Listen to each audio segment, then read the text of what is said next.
All right, BradCooney.com would like to welcome in from season 11 of The Voice, Mr. Blaine Long. Blaine, what is up, man? Thanks for joining us. Man, thanks for having me.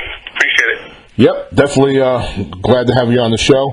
All right, man, let's get into this. Of course, the country got to see who you are across the land.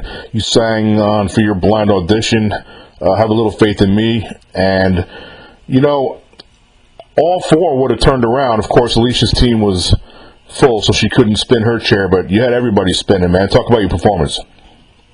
Right. Well, extremely nervous. I was the first person on the last day to audition, so I had been waiting quite a bit, seeing everyone go every day.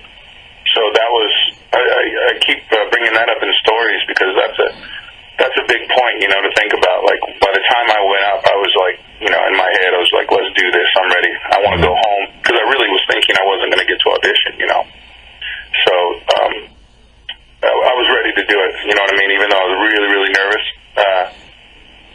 So, yeah, just went up there and did my deal, and I didn't think anyone would turn. So I was just kind of like, all right, let's do this, here we go, And then they turned, and I freaked out and tried not to freak out. And it was pretty cool. What about the night before, man? You said you were nervous. Honestly, you didn't look nervous on stage. I guess you're a guy that's been playing a long time, so you're able to keep the nerves in check. But what about the night before? I mean, how'd you sleep, man? What was going through your mind the night before the audition? Yeah, the night before was rough.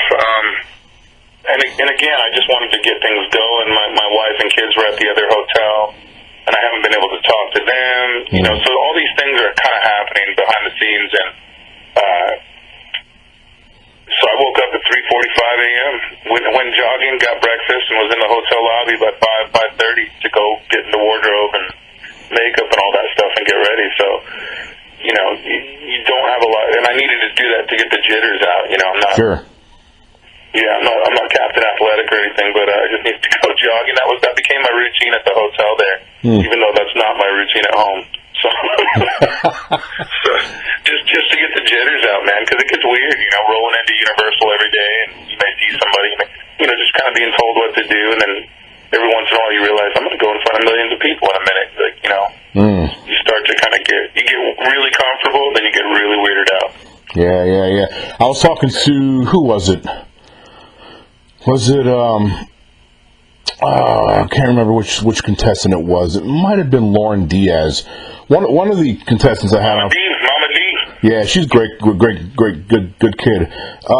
She was telling me it was really, really nerve-wracking because, like, right before you walk out onto the stage, it's like dark, and the only cue you have is the door opens up, and you just walk out there and do it. It's like a haunted house, man. It's like in a movie when the door just slowly opens. That's when everyone walks through in the movie, but that's when you know you shouldn't. So it's kind of like that deal. Like, when the doors open, they're like, we're not going to key you or anything. But when they open, and there's 500 people in that room, so that alone, just the crowd alone, is kind of like, you're walking into the mousetrap, essentially. Like, it's pretty, it's not natural. Exactly. And as I alluded to before, you really didn't seem nervous once you got going, man. I mean, you started playing and singing, and you look cool, calm, and collected to me. Did your experience playing for a long time, playing a lot of gigs, does that pay off for you think, when you got up there? Yeah, once I started playing, I definitely, if you listen back, man, that first verse or whatever out of my mouth is flat.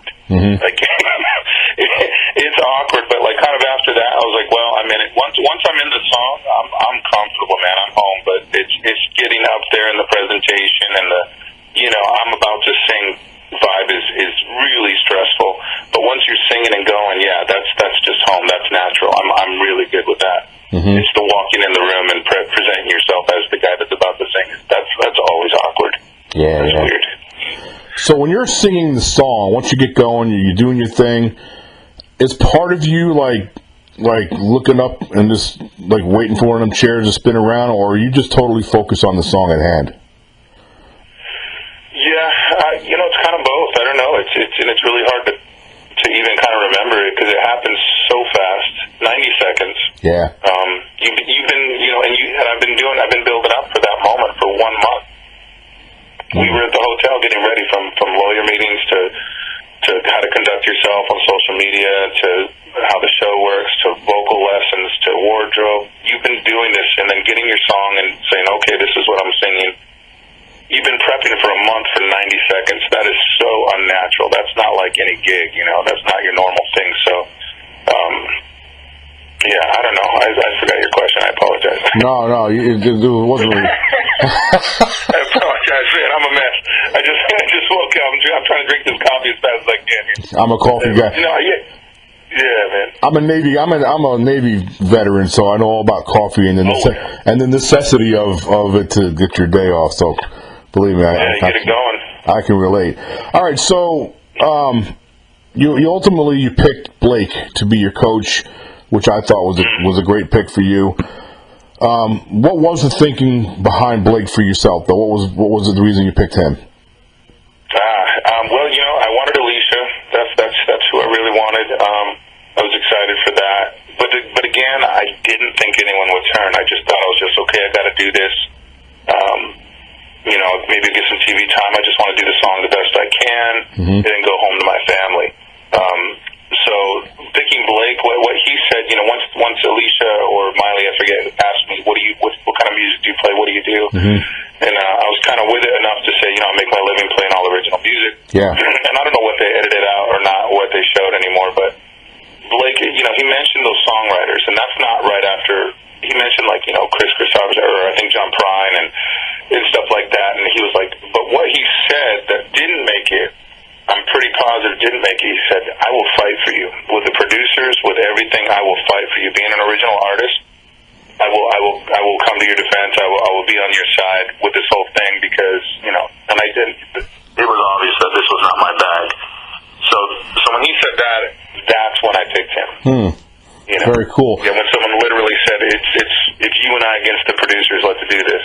And so I was down with that. So they edited that out, but I don't know why. I thought that was a positive thing. But, yeah, I don't know either. That is very positive. I think the video on YouTube of your blonde audition is it's getting close to 1 million views. I don't know if you knew that or not. I didn't. That's crazy, man. That's crazy. Yeah, it's like 900,000 plus. It'll be 1 million probably this time next week, easy. See, you can't even kind of grasp that, man. You know what I mean? It's like, and for the last 2 years, I've been hiding. All my gigs that I've been doing locally. I make my living playing music, and I've been kind of getting smaller and smaller gigs on purpose to kind of hide. Because it's nice to show up, play your music, and go home without any issues, without dealing with the band. I love playing music with a band, but it's hard, to get everyone paid and then to deal with everyone. Yep, I have a feeling that's about to change. I mean, seriously. My gig ended at 9 last night, and I was there till 11:30. So I was just talking and shaking hands and stuff. So it got weird. It's already weird. And it's going to get weirder once views, man. Once the battle. Yeah, it's going to be. It'll eclipse 1 million. Like I'm telling you, probably within a week it'll go over 1 million. And then of course, battleground. Once you get to the battle rounds, and I got a feeling I predicted every winner so far the last 3 seasons, and I've had all the winners on my show also. Have you really? Yes, That's awesome. I want to wait a little bit longer to make my prediction, but I think your live show material, at very minimum, you have a really unique. Your voice is just different than everybody else's, and like a lot of people can hit the real high octaves and the real powerful, overbearing, but you have. I don't know. There's something unique about your voice, man, and I think that's going to take you really far, if not all the way. I really do. I think you're gonna see lives at least. That's crazy, man. Thank you. Yeah. I hope so. I don't know. Yeah, we'll see. The whole thing's a trip, man. I'm just trying to get my head around it. Yeah. You know what's nice about the voice? I've told a few other contestants this too. Win, lose, or draw, and no matter whatever ends up for you, you can always have this for your resume now. That's a nice thing. No matter what you always have this to get better gigs and to be able to provide for your family better. This is beautiful to have on your resume, man. Yeah, you're absolutely right, and that's the attitude to have. It's just, like any gig, it's just another gig, and this one's just going to go with me a lot longer, Mm-hmm. And you know what? To the show's credit, to the producers and all those guys, the way they cast everyone in such a positive light, even the losers or what, you know what I mean? Like they're not stomping on anybody. They're not putting anyone in a negative light. So that's really impressive. That's a solid point, man. Really, really good point. And I don't want to mention any of the competition's names, but there are other competition shows on TV that, for ratings, they try to belittle certain contestants that come out and they think it's funny or whatever. You see judges rolling their eyes and stuff like that. You're so right. With The Voice, even singers that come out and don't get any chair turns, the judges turn around and praise them, tell them what they can do to make chairs turn next time. Exactly, and that's a beautiful thing because our lives go on. You know what I mean? The show is make believe, and while you're there, you're kind of living a make believe life. I wasn't with my wife and kids. You kind of focus on yourself. It's kind of like college all over again. You're in this hotel with all these other contestants, and you're kind of in this weird place, but our lives continue afterwards, and to a lot of us with our careers, with music, it's we don't need a big black dot on our resume and like, I remember when you made a jackass out of yourself on the show, So I was really impressed with that. I really, really am, So I agree. They've done a really good thing by doing that, and because the way the industry is today with the record industry, shows like this or this show is the cream of the crop for sure. This is the industry now. This is how you get exposure. This is how you get, if there's such a thing as a deal, this is the best avenue. This is it. It seems. Yeah, it is. It's not that like when I was coming up, man. I'm 50 years old now, and I grew up in going to shows back in the 80s, and what's really different about the music scene now is like when I was a teenager growing up, and I was into bands like AC/DC and like rock band, like Led Zeppelin, and the singers seem so detached from the fans. And from my own perspective, it's like I was on Earth and Robert Plant from Led Zeppelin was on like another planet, and you know what I'm saying. But now with social sites like Twitter and Instagram and Facebook, what's really neat is my podcast show. I've actually been able to get some of the singers that I thought were on other planets on my show and talk to them about, like for example, Dee Snider, Twisted Sister.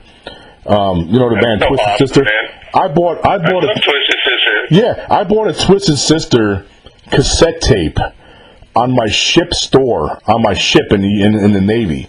We had a store on my ship, and I listened to Twisted Sister like when my ship was above the Arctic Circle in the North Atlantic underway. And so I tweet that to Dee Snider, and he's like freaking out, like, "Oh, that's so cool!" So I start talking to him about it, all through social sites. It would never be possible without the internet. Back in the 80s when I grew up. So that's what's really cool about the music industry now is you can be more interactive with your fans. Exactly. If you want to be. Right? Yeah. You don't have to be. You certainly don't have to. Yeah. And that's not for everybody. Dee's a badass, and Dee's just a good guy. You can tell. I recently watched that documentary, and I've been following. He's just an interesting dude. He's kind of like he's in the realm, I think, with Zappa, as far as like doing the right thing and using your brain and being driven and I don't know. I think he's just awesome, man. I like that guy a lot. No, he is. He's very involved. He's been involved in music since. Yeah, he was testified before Congress years ago. Exactly. Yeah. He's an articulate, crazy man. Yeah, absolutely. Hey, so getting back on to you and The Voice, how did you end up on the show? That's man, and it's hard to speak about all this stuff because I don't want to seem negative. I'm very grateful. I need the show more than they need me. I need, just like with any fan, I need the fans way more than they need me. So I'm always grateful. people dig my stuff. But I got signed to a local record label here in town from Grant Woods. He's Arizona's former Attorney General. He's a songwriter, and he kind of got into the music world, and he put out a record called The Project, and that was really cool. And I was a part of that. So I got signed to his label, and through that, someone sent in a performance of me from The Project thing. I don't know if I'm getting confusing or not, but no, I got you. He put on a live show from The Project, and then I performed in that. Someone videotaped that and was just all jazzed about it. Said I sent it to my friend, a producer, and then so Grant said, well, yeah, cool. Let's follow this up. And then we had a meeting with that producer and said, what can we do to help push this record that we just recorded for Blaine? And he said, the industry's dead. You either dump a bunch of money into it or put him on The Voice. Kind of joking a little bit. Wow. So everyone said, okay, let's do that. And he said, oh, okay, I'll set up. So I got a private audition in L.A., and 2 auditions later, I was there at the Blinds. So I didn't think, again, I kind of was like, well, this is what I have to do to have them push the record. And I thought it was silly, because, again, I was like, there's no way they're going to want me on the show. But wow. I am. A lot of other contestants get found on YouTube. I had a few contestants, that's how the Voice just happened to be, combing through YouTube videos and found some of their stuff. But there's a lot of musicians use YouTube way before, opportunity with The Voice. Yeah. Yeah. Have you had Gabe Broussard on? I've not had Gabe on. I've had Lauren's been on. Michael Sanchez has been on for this season. Michael Sanchez is an amazing person, by the way. I love Michael Sanchez. He's got a light around him. That dude is just positivity. I love him. Yeah, I picked that up from him. Yeah. Positive vibes, great vibes. Yeah. And Johnny Rez, I had him on too last week. Johnny Rez, he's a super nice guy too, for reals. Yeah, good. That's all very real. Yeah, good people, man. Gabe Broussard was one of my favorites. He's the youngest. I think he was the youngest contestant. And that kid. Is he the 15-year-old? The kid that's 15? Yeah, I think that's something in Georgia or whatever. Oh, man, he reminds me of Johnny Lang. Yeah, that kid has got so much soul in him. Yeah. He's still nice, you know what I mean? The world hasn't messed him up yet. Like, he's just a beautiful kid. He's super nice and super soulful. Oh, man. But you got to talk to Nolan Neal, man. If you want to talk about an artist on another planet, there's no one like Nolan Neal. You got to talk to that guy. He's the guy from I think he's from New Orleans that didn't get any chairs the last season, but got 4 chairs this season. Is that the right guy? Yeah. Well, but he's from Nashville. Okay, Nashville. Okay. Yeah, he was awesome. He's got the beard, and he was my roommate during the Blinds, and so yeah, we got pretty close. And he's just a crazy man, and he's just you can't stop Nolan. You know what I mean? And there's no one like Nolan. So he helped me a lot. He calmed a lot of my nerves through the whole session and the blind session. And great. Because again, I was like, why am I here, man? And he would remind me nightly. Now he signed the Elton John. He signed the Elton John song, right? Yeah, you got it. Yeah, he's awesome. I definitely want him on the show. And also, this is a really interesting season. What about the Billy Gilman? I mean, he's a kid that had huge success as a child, and he's making another run at it. This is so many different variety of people on the show. It is pretty amazing when you stop and think about it. I've heard the words unfair and stuff like that. I'm like, no, it's not, man. They're on the same level as all of us right now, and everyone's singing, for their lunch, man. We're working hard, and Billy is, I noticed him around, and then like halfway through we kind of connected, but it was real subtle. He's just the sweetest dude, man. He's just 100% authentic, and he's just the sweetest dude. Like there's no other. I mean, and just the way he sings is. I didn't get to hear him sing until I saw him on TV. Yeah, man. It was amazing. Yeah, I agree with you. I think the unfair thing is unfair. I don't think people should say that. Like last season, Allison Porter won, and she was Curly Sue in the movie, but the judges didn't know that when she got up there and just knocked the blind audition out of the park. Exactly. And it's just obvious she can sing, so it's obvious Billy can sing. Yep. The people that can sing, and there's also charismatic people. Like, I know I'm not as charismatic as other people, and I'm okay with that. I'm me. But I think that plays a role in it. You know what I mean? You gotta be able to sing, and then you gotta have that charisma, that electricity behind you. And a lot of the contestants this year had it, man. person, in real life, they had it. You know, it's impressive.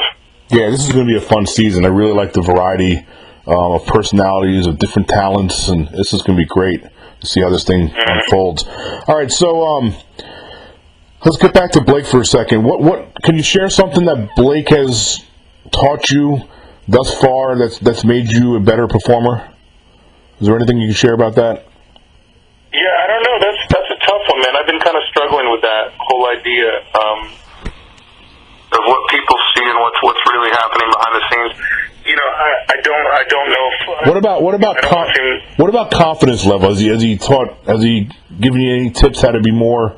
Because you had mentioned about how nervous you were for the blinds. No, he doesn't. You don't get much coaching, but what you get is their presence. I mean, that's what I took, anyways.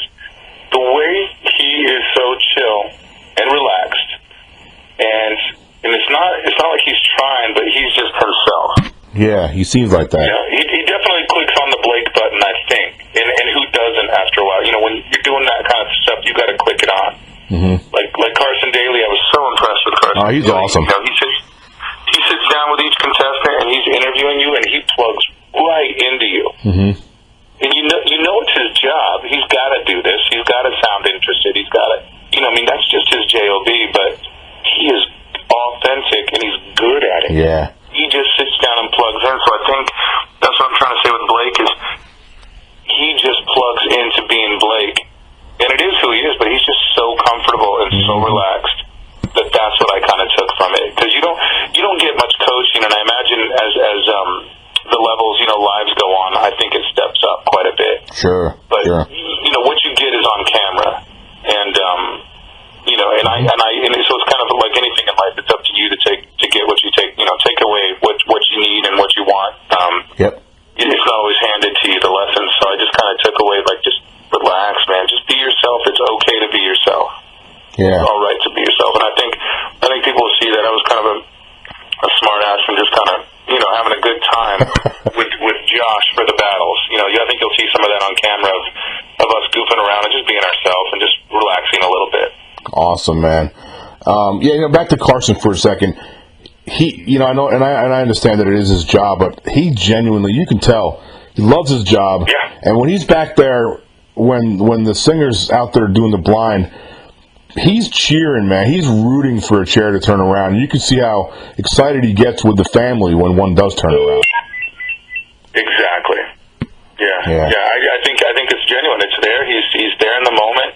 And I think what can easily be forgotten by the judges and the producers and Carson is that this is make or break for us, man. We're out there struggling, man, and this TV thing that they do daily. This is their job, but for us, we're in a different world. This is stressful. This is make or break. All these words and all those ideas, it's very real for us. So I think Carson plugs into that and gets on our level and gets excited with us and knows that it's a big deal. And when they don't turn, I think he knows, hey, man, like, give him some love, give him a hug. It's okay. Like, talk to him as a person. So I think, he's really impressive, man. He's just a cool dude. Definitely, he's great. He's definitely a blessing for the show. All right, one more thing. I'll let you go. I know you're probably pretty busy. It's a Saturday, so I'm sure you got some things you want to get to. What's some advice you can share with somebody that's out there that's thinking about maybe interviewing or trying out for the next season of The Voice? I'd say gig your ass off, sing as much as you can, find out who you are, what your voice is, before you walk into a scenario like that, because you may be able to sing great, but if you don't know who you are, and you don't know where you're coming from, you're going to get lost, I think, real quick, and you're going to sound like everyone else, or you're just not going to be able to hang. It's a stressful environment, so I think if you know who you are, and you put in the work, a lot of work, and you failed a number of times. You got to fail, man. You got to fail to succeed. And so, I think just get out there, fail a lot, because that just shows you're doing a lot, and just do the work and find out who you are. Put yourself in different situations so you can react, and you see how you react, and then correct the ways that I don't know, man. I get all preachy. I'm a dad, so I get all preachy. I'm like, remember, kids. All right, here we go. No, it's good stuff, I don't man. know. Yeah, you gotta fail and you gotta put in the work, man. So. There he is. All right, dude. Before I let you go, man, give me your social sites so the listeners out there can follow you on your Twitters and your Instagrams, and also where they can pick up the song on iTunes. Right on. Yeah, it's Blaine Long, BlaineLong.com. That's where all my music is. I think I've got 9 records, 8 records out. I'm pushing a record right now. Can't Change the Sun. Cool. Yeah, and just Blaine Long music for everything. That's what's up. I appreciate you coming on board, man. We look forward to having you back on later on in the show.